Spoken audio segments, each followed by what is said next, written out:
दोस्तों, आज की कहानी है। अरे बहू, तुमने अपनी सासा ससुर के आगे सिर पर ठीक से पल्लू नहीं रखा। दोस्तों, कहानी शुरू करने से पहले अगर हमारे चैनल को सब्सक्राइब नहीं किया हो तो कर लीजिए ताकि आपके पास पहुंचे हर रोज नया वीडियो। मालिनी, ओ मालिनी, ये रामू सब्जी ले आया है, बाजार से साफ कर फ्रिज में जमा कर रख दे।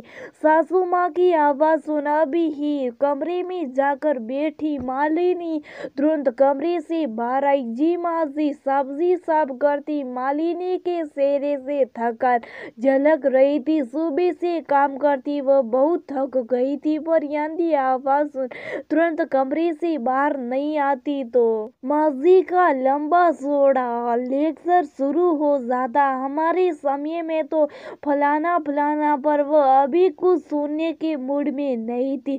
कुछ दिनों बाद मालिनी के डॉक्टर बेटे अंश की शादी है। घर में तैयारियां जोरों से चल रही है। बेटे के पसंद से डॉक्टर लड़की आने वाली है। साथ काम करते दोनों बढ़िया जोड़ी सगाई कर दी थी। पिछले महीने लड़की अच्छे घर से है, सभी को बहुत पसंद आई। सरसा यही नाम है उसका। मालिनी के मन में बस एक ही डर है कि कहीं सासू माँ सरसा को भी शादी के बाद टोकने न रहे।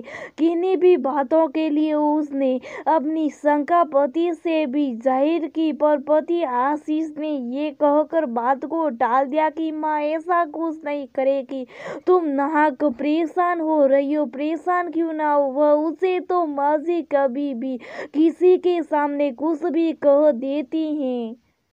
भला से अच्छी नहीं बनी। अरे तुमने अपनी सासा ससुर के आगे सिर पर ठीक से पल्लू नहीं रखा।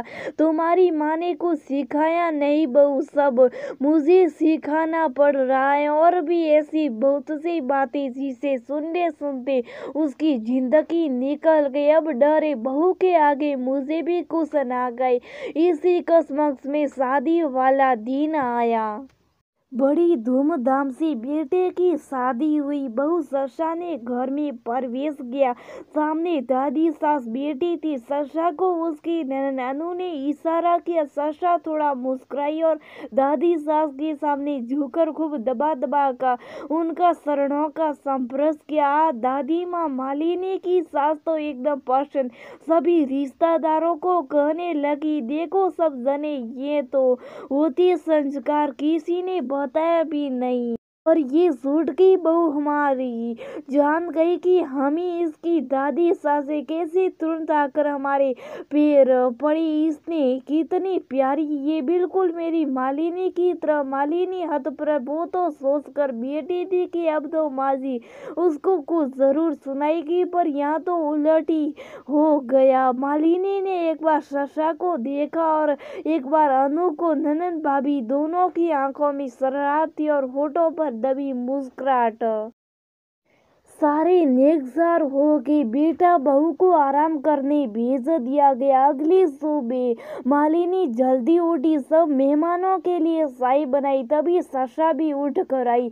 पिंक सलवार सूट में बेहद खूबसूरत लग रही थी। मालिनी के हाथ से चाय लेकर सबको सर्व कर दी और खुद भी चाय लेकर दादी के पास बैठ गई। दोनों खूब हंसते बोलने लगी। दादी बार बार उसे गले लगा लेती।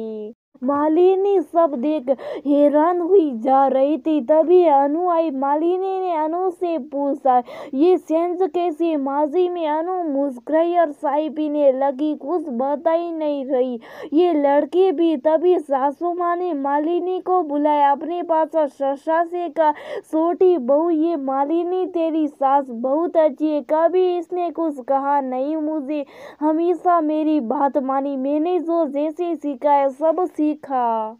इसने इस घर को और इस घर के लोगों को बहुत अच्छे से संभाला, तो इसका बहुत ध्यान रखना बेटा। मालिनी की आंखों से आंसू धारा बहने लगी। माँ जी, उसने बस इतना कहा है बेटा। मालिनी, अब तू सास बन गई है, पर अपनी बहू की सास बनकर मत रहना, हमेशा उसकी माँ बनकर रहना। मैं सोचती थी सास बनकर ही बहू पर रोब जमाऊंगी, सब सिखाऊंगी। पर मुझे अब समझ आ रहा है कि माँ बनकर बहू के साथ रहने पर हम और ज़्यादा सुखी और खुश रह सकते। और ये बात मुझे अनु बिटिया ने समझाई है कि उसकी सास ने उसे अपनी बेटी का दर्जा देकर खूब प्यार दिया। तब मुझे भी समझ आया कि मैं तो बहू पर हमेशा हुक्म चलाती रही, कभी बेटी माना ही नहीं। लेकिन आज मुझे ये कहते जरा भी संकोच नहीं हो रहा कि मैं हमेशा गलत थी। नहीं माँ जी, ऐसा मत कहिए। मालिनी ने कहा, ना ना बेटा, कोई नहीं, ये परिवर्तन बहुत जरूरी है। क्यों अनु, क्यों छोटी बहू? तभी अंश के पापा आशीष ने हंसते हुए कहा, अरे जब माँ कह रही है वो बदल गई है तो सब मान लो ना। सब हंसने लगे, सब तरफ खुशी का माहौल छा गया। मालिनी माँ जी के गले लग